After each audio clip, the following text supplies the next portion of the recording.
Vítajte pri ďalšom dieli podcastu Pivný puls, zhrnutí najdôležitejších noviniek z pivného sveta za minulý týždeň. Pivo a hokej opäť spoja národ. Spoločnosť Heineken Slovensko štartuje so svojou značkou Zlatý bažant súťaž k majstrovstvám sveta v hokeji 2024. Partnerstvom so Slovenským zväzom ľadového hokeja sľubuje spoločnosť Heineken Slovensko nielen radosť spojenú so sledovaním hokeja, ale aj z národnej spotrebiteľskej súťaže, v ktorej bude hlavnou cenou auto Škoda Karoq Sportline. Súťažiť sa bude dať aj o lístky na majstrovstvá v hokeji a iné alternatívne ceny. Fanúšikovia piva a hokeja sa môžu zapojiť do súťaže jednoducho. V obchodoch aj v prevádzkach s čaplaným pivom. V obchodoch, supermarketoch či na iných miestach predaja treba hľadať Zlatý bažant so špeciálnym súťažným obalom. Ide o logo Národnej spotrebiteľskej súťaže 2024, ktoré zobrazuje hokejistu s heslom súťaže Vyhrávajme spolu. Je umiestnené na produktoch Zlatý bažant 12 stupňový, Zlatý bažant 10 stupňový, Zlatý bažant 73, a to na sklenenej fľaši alebo na plechovke. Po zakúpení Zlatého bažanta v súťažnom balení treba vyhľadať špeciálny hrací kód. Pod korunkou na fľaši a pod otváračom na plechovke. Kód je možné zaregistrovať do súťaže cez web. Čím viac kódov hráč zaregistruje, tým vyššiu šancu má na výhru v súťaži. Jedna z najobľúbenejších českých značiek Krušovice prináša na slovenský trh novinku. Prémiový ležiak Krušovice Bohém z najlepšieho žateckého chmeľu. Milovníkov piva poteší plnou chuťou a podmanivou chmeľovou arómou. Krušovice Bohém je pivo, ktoré ocenia aj náročnejší pivári. Skrýva v sebe totiž silné atribúty ako českosť, prémiovosť a jedinečný pivný zážitok. Prémiovosť piva vznikla vďaka tomu, že sa pivo varí priamo v srdci žateckej oblasti, odkiaľ pochádza aj legendárny chmeľ žatecký poloranný červeňák. Ležiak obsahuje vodu z vlastných studní v kšivokládskych lesoch a pri varení piva použili pivarnícki majstri až 3 odrody najlepšieho chmeľu zo žateckej oblasti, konkrétne žatecký poloranný červeňák, sládek a premiant.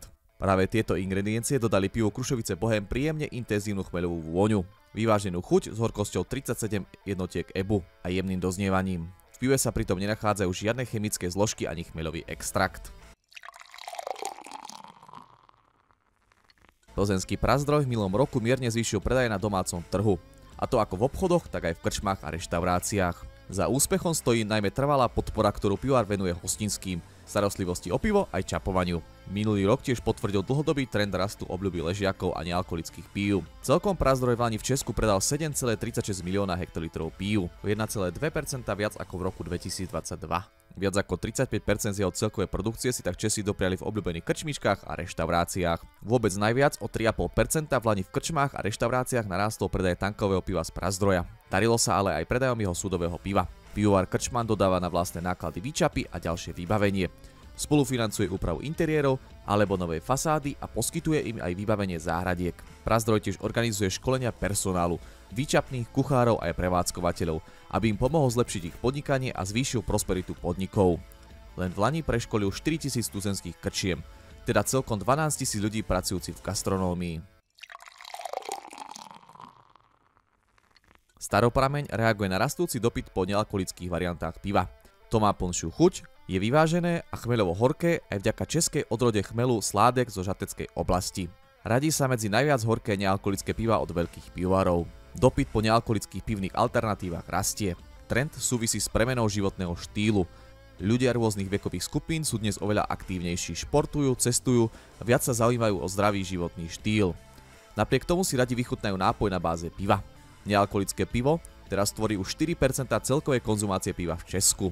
Na popularite tiež stúpajú piva s vyššou horkosťou a plnšou chuťou. Prichádzame tak s novou vylepšenou receptúrou, hovorí Jan Špaček, vrchný sládok pivaru Staroprameň.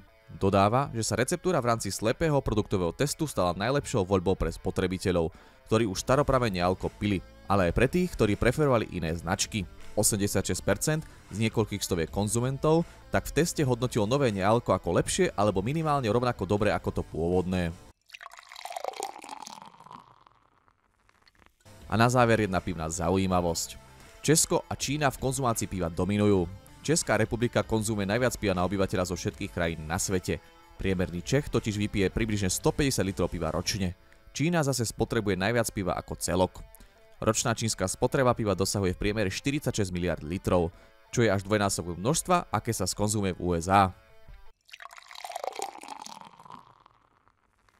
To je na dnes všetko, na zdravie a zase o týždeň pri ďalšom dieli Pivného pulzu. A nezabudnite, čo je pre pivo dôležité, vypiť ho.